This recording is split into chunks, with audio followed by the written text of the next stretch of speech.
Galit na galit itong si Coach Ty Lue. Kakaumpisa pa lang, nasa free throw line kaagad itong si Shai Gilgeous-Alexander. Maaga naging matindi ang laban. Gumawa sila dito ng history. Black eye tuloy ang inabot ng player na to. So heto, LA Clippers kalaban ng nag-iisang team na wala pa ditong talo, ang Oklahoma City Thunder. Ang tanong, madungisa na kaya dito sa Intuit Dome ang kanilang record? Yun nga lang ang problema ngayon dito sa Clippers, walang Bradley Beal at Kawhi Leonard. Well, solo ngayon dito ni James Harden para buhatin dito ang Clippers. Sa start dito ng first quarter, wala pang isang minuto, nauna na kaagad sa free throw line si James Harden. Pero syempre, pinilahan kaagad yan dito ni SGA. Pinangunahan kaagad dito ni James Harden para sa opensa ng Clippers. Tatlong magkakasunod na tres ang kanya dito mga binitawan. Sa kanya lahat dito nanggaling. Kaya naman, napaaga dito ang timeout ng Oklahoma City Thunder. Pagkatapos dito ng timeout, dalawang sunod na tres ang naibawi dito ng OKC. Maganda yung simula dito ng Clippers. Aggressive yung kanila dito mga players. Sa halfway mark, bahagi naman dito nagkaroon ng miniran ang Oklahoma City Thunder at naibaba nila sa 20-14. Kaya naman napa-timeout dito ang home team. Then right after the timeout, kumana ng tres dito si Bogdanovic at nasundan kaagad dito ni James Harden na mainit pa rin mula sa BNDR. Pinagpahinga siya at pinalitan naman siya dito ni CP3. Sa 1 minute mark, nagkaroon naman dito ng problema ang OKC. Mukhang tinamaan yung mata dito ni Jalen Williams na pabalik ng locker room.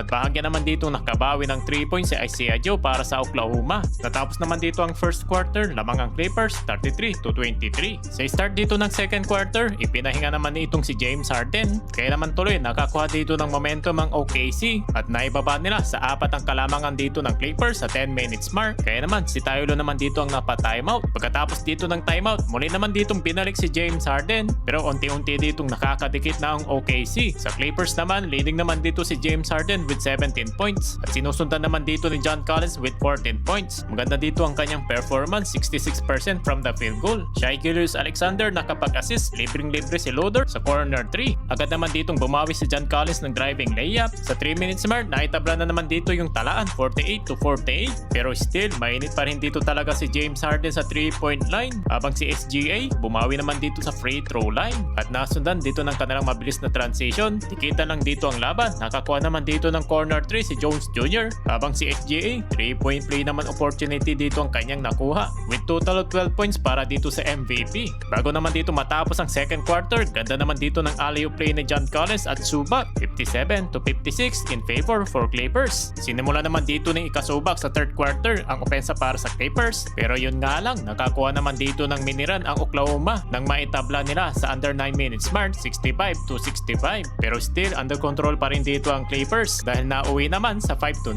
run. Pero sa halfway mark, namakuha naman dito ng Oklahoma ang kalamangan sa naging 5 straight points dito ni SGA. At ang lupit naman dito ng Eurostep ni Bogdanovic. At first 3-point basket naman dito ni Caruso. At nasundan naman dito ng assist ni SGA sa 3-point dito ni Wiggins. Mula naman sa BNDR, mainit naman sa Oklahoma si Isaiah Joe. Pero may magic bunot naman dito si Ty Lue. Back-to-back 3-point basket naman dito ni Brook Lopez. And again, Isaiah Joe, muli na naman ditong tumira ng 3. Natapos naman dito ang third quarter, 94-86. Sa start naman dito ng fourth quarter, sinimulan dito ni Alex Caruso sa corner 3 points. Ang gandang ginawang pasa dito ni Hatterstein. Without James Harden in the court, big problem para sa Clippers. Unti-unti na sila ditong natatambakan. Napa-timeout naman dito si Ty Lue sa 101-86. After naman dito ng timeout, still hindi pa rin naman dito pinasok si James Harden. Well, galit na galit pa naman itong si Coach Ty Lue sa tinawag ng officials. Pero malupit itong former big man ng Milwaukee Bucks na si Brook Lopez, and again, back-to-back 3-point basket. Sa 7 minutes mark, muli naman ditong pinasok si James Harden. Yun nga lang, patuloy pa rin dito paglobo ng kalamangan ng visiting team at bahagya na nga sila dito nagpaula ng 3 at umakyat na nga dito sa 25